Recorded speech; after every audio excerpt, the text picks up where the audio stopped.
نوجوانوں کو ایک پیغام، یہ جو موبائل ہماری جیب کے اندر ہوتا ہے، یہ موبائل بڑا کام کا بھی ہے اور یہ بڑی آفت کی چیز بھی ہے۔ آفت کی چیز اس لیے کہ جو چیز آپ نہیں جانتے اگر اس کا استعمال کریں گے تو نقصان بھی ہو سکتا ہے۔ اور کس طرح نقصان ہو سکتا ہے؟ آپ دیکھیں کہ جو آپ سمجھتے ہیں موبائل میں، یعنی آپ اگر فون لگانا جانتے تو فون لگائے، فون اٹھانا جانتے ہیں تو فون اٹھا لیں، اگر آپ واٹس ایپ پر سمجھتے تو اس کا استعمال کریں، نہیں سمجھتے تو چھوڑ دیں۔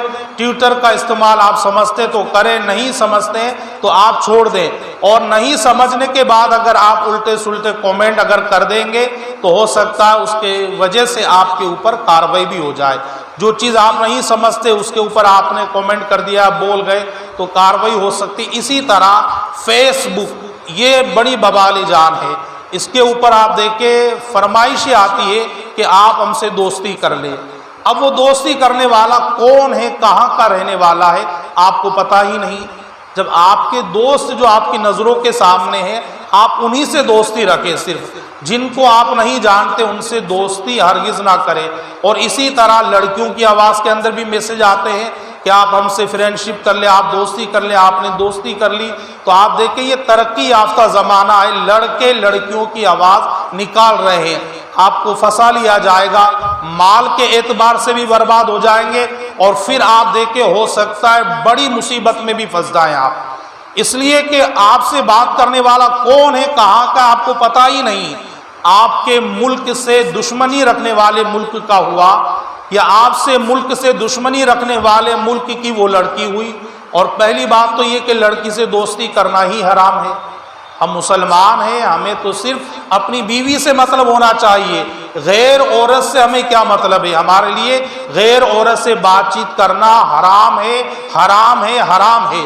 اب آپ بتائیے اس کے بعد جب آپ نے فرینڈ شپ کی، دوستی کی، آپ سے اس نے آپ کے ملک کے بارے میں جانکاری مانگی، آپ نے اپنے جے پور کے بارے میں کہہ دیا کہ ہاں جل محل یہاں ہے، ٹھیک ہے کوئی بات نہیں، یہ آپ بتا سکتے ہیں۔ اسی طرح آپ نے عامر کا قلعہ ہے یہ بتا دیا، آپ بتا سکتے ہیں، اس میں کوئی برائی نہیں ہے۔ جے پور کے اندر اتنے بازار ہیں، اتنی گلیاں، اتنے مساجد ہیں، یہ بتا دیں آپ، کوئی بات نہیں ہے۔ مگر کچھ باتیں جو ملک کے اعتبار سے خفیہ باتیں ہوتی ہے، جو ایک ملک کی بات دوسرے ملک سے آپ شیئر نہیں کر سکتے، بتا نہیں سکتے، اگر آپ نے جانے انجانے کے اندر وہ بات دوسرے ملک کے رہنے والوں کو بتا دی تو آپ پر وطن سے غداری کرنے کا مقدمہ لگ جائے گا۔ جب آپ جو چیز جانتے ہی نہیں تو آپ اس کا استعمال ہرگز نہ کریں، تو کبھی بھی ایسے لوگوں سے دوستی بھی نہ کریں کہ جن کو آپ جانتے بھی نہیں۔ اگر آپ نے اس طرح دوستی کر لی اور اس کے بعد وہ آپ کے ملک سے دشمنی رکھنے والے ملک کا ہوا تو بتائیے پھر آپ کے خلاف جو کیس لگیں گے، جو کارروائی ہوگی، اس سے آپ بھی نہیں بچ پائیں گے، نہ آپ کے گھر والے بچ پائیں گے۔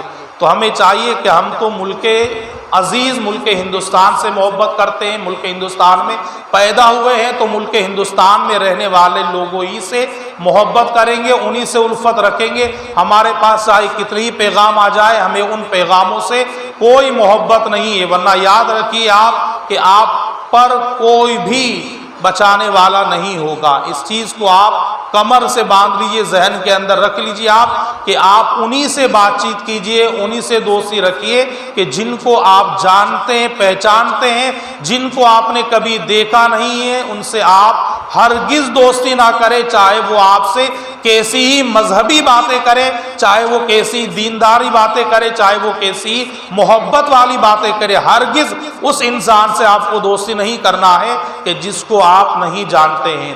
مولا قدیر کی بارگاہ میں یہی دعا ہے کہ اللہ تبارک و تعالی ہمیں اور آپ کو ان تمام باتوں پر عمل پیرا ہونے کی توفیق رفیق عطا فرمائے۔ وآخر